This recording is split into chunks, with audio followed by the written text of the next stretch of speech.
नमस्कार किसान भाइयों। बारिश आने का अनुमान यहाँ पर लग रहा है और जैसे ही बारिश आएगी कई सारी समस्याएं किसानों के लिए ये लेकर आएगी। तो आइए जान लेते हैं कि क्या क्या समस्याएं इस बारिश के कारण आने वाली है और कौन कौन से रोग फसलों में बारिश के कारण लगते हैं। नमस्कार किसान भाइयों, मेरा नाम है मंगल पाटीदार और आप देख रहे हैं मंगल कृषि सेवा केंद्र यूट्यूब चैनल। किसान भाइयों, यहाँ पर हमें समय और प्रकाश का महत्वपूर्ण ध्यान देना होगा कि अगर बारिश हुई तो प्रकाश कितने समय तक रहा, यानी कि सनलाइट कितने देर तक रही, दिन उजाला या कितने देर तक रहा, उसका महत्वपूर्ण यहाँ पर योगदान रहता है। अगर हमें इसका ज्ञात हुआ तो हम अच्छी तरह से बीमारियों को यहाँ पर पहचान पाएंगे।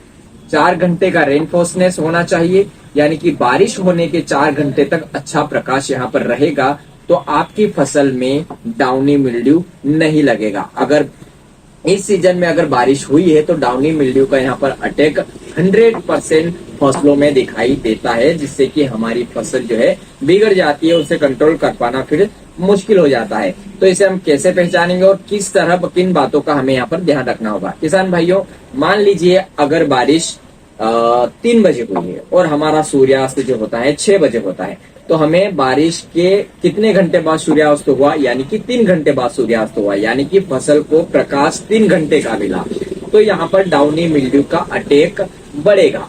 अगर 4 घंटे का प्रॉपर बारिश के बाद प्रकाश मिल जाता है फसलों को, तो यहाँ पर डाउनी मिल्ड्यू का अटैक लगभग 90% कम यहाँ पर हो जाता है।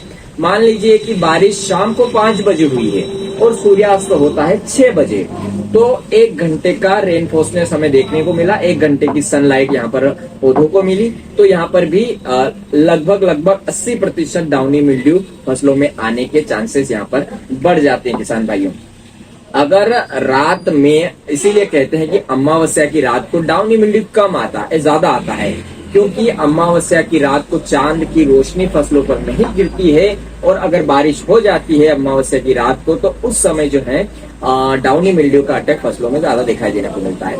अगर रात को 2 बजे बारिश हुई और सूर्योदय जो होता है 6 बजे होता है, तो डाउनी मिल्ड्यू का अटैक होगा। अगर बारिश 5 बजे होती है और सूर्यास्त 6 बजे होता है और उसके बाद प्रकाश फसलों को मिलना शुरू हो जाता है, तो डाउनी मिल्ड्यू के अटैक यहाँ पर कम मात्रा में होता है किंतु कम होता है। अगर प्रॉपर 4 घंटे का हुआ, मान लीजिए कि 7 बजे सुबह बारिश हुई तो और 7 बजे के 8 बजे तक बारिश हुई, फिर थम गई बारिश, तो प्रॉपर 7 से 8 घंटे का यहाँ पर प्रकाश सूर्य के फसलों को मिल जाता है, तो यहाँ पर डाउनी मिल्ड्यू का अटैक यहाँ पर कम हो जाता है। इसीलिए बायर की जो प्रोफाइलर आता है उसके ऊपर चांद दिखाई देता है।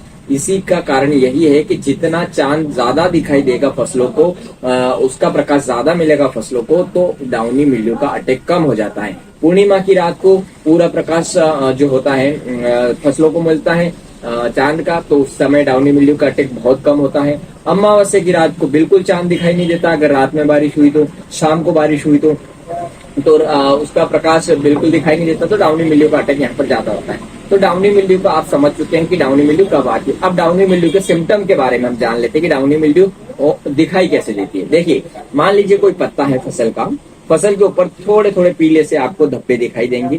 उन धब्बों को नीचे अगर हम पत्ते को पलटा कर देखेंगे तो उसके नीचे जो होता है पाउडर जमा होता है, एकदम व्हाइट कलर का पाउडर। पत्ते के नीचे अगर पाउडर है तो वो डाउनी मिल्ड्यू यहाँ पर होती है। और बारिश हुई और 4 घंटे का सूर्य का प्रकाश नहीं मिला तो डाउनी मिल्ड्यू का किसान भाइयों सबसे ज्यादा अटैक फसलों पर रहता है। उम्मीद है किसान भाइयों छोटा सा वीडियो पसंद आया होगा, छोटी सी जानकारी आपको पसंद आई होगी। उम्मीद है आप समझ पाए होंगे कि डाउनी मिल्ड्यू किसे कहते हैं और डाउनी मिल्ड्यू कैसे आती है, इस तरह हमें इससे बचना है। अगर बचना है तो प्री में बारिश से पहले स्प्रे, क्यूरेटिव स्प्रे, हमें प्रिवेंटिव स्प्रे हमें करना होगा। प्रिवेंटिव में कई सारी दवाइयां हैं, अगर रोग आने से पहले हमने कर दिया तो डाउनी मिल्ड्यू से बचा जा सकता है। और प्रिवेंटिव दवाई अगर रोग आने के बाद स्प्रे की तो उसका रिजल्ट यहाँ नहीं आएगा। इस बात का भी हमेशा आप ध्यान रखिए। प्रिवेंटिव और क्यूरेटिव में भी बहुत फर्क होता है। वो अलग अलग स्प्रे, एक ही बीमारी के लिए स्प्रे होती है लेकिन अलग अलग समय के लिए वो अनुकूल रहते हैं। इसके बारे में भी आपको जानकारी होना चाहिए। तो इसके ऊपर हम अलग से एक वीडियो बनाएंगे कि प्रिवेंटिव और क्यूरेटिव क्या होता है, ये दवाइयां किस तरह से काम करती हैं। बीमारी एक है लेकिन समय दोनों का अलग अलग होता है। तो छोटा सा वीडियो आपको पसंद आएगा। वीडियो पसंद आए तो वीडियो को कर दीजिएगा लाइक, चैनल को कर दीजिएगा सब्सक्राइब। ऐसी जानकारी के लिए हमसे जुड़े रहिए मंगल कृषि सेवा केंद्र के साथ। तब तक के लिए जय राम।